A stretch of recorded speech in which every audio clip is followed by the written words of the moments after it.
Hi guys, and welcome to Classic Rock and Country Music Facts and Trivia. Today's video is on the Eagles um, and a producer who hated working with them. Can you imagine? I can't. Let's take a look.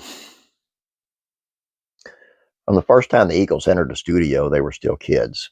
While they had been making waves as one of the biggest bands on the California rock scene, the thought of creating different sonic textures still felt alien to them when they worked on their first handful of demos in Aspen.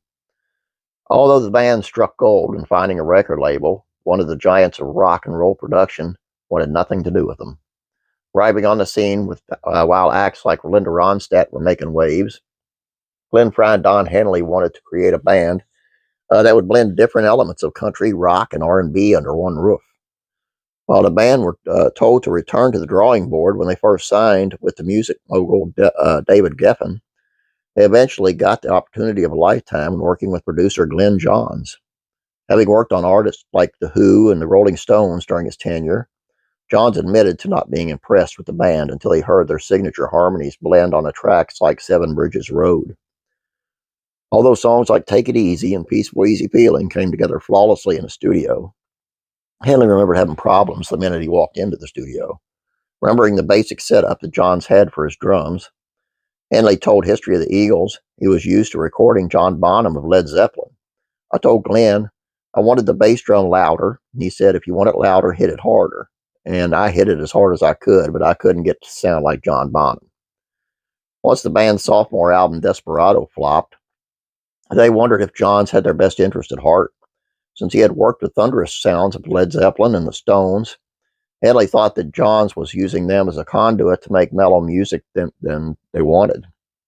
By the time they got around to making On the Border, Frey recalled that Johns was starting to get too controlling in the studio. Compared to other acts he had produced, Frey thought that Johns had no faith in the rock-focused side of their sound, recalling Glenn Johns was a schoolmarm. He pushed, he would say, you don't tell me what to do. You're not a rock and roll band. The Who is a rock and roll band. You're not that. Now that the band was seeing more significant success in the U.S., they started looking around for new producers before landing on Bill Szymczyk, a fixture of the rock and roll scene. He had been known for his work on various albums by Joe Walsh, each of which had the sound that the Eagles were looking for, emphasizing that they wanted a microphone on every drum so that they could have more control over the mix. Although he took the diplomatic approach by calling Johns before taking on the project, he did admit that the producer was thrilled not to have to work with the group anymore. I told him, Glenn, the Eagles want me to be their producer. All he said was, better you than me, mate. Despite John's lack of faith in the Eagles as rock and rollers, a song like Already Gone and Life in the Fast Lane would demonstrate their versatility whenever they approached a rock and roll song. I don't know the gentleman personally. Don't know how easy they would be to work with, but let's face it, when you're talking about some of the greatest musicians in the world, you're talking about the Eagles.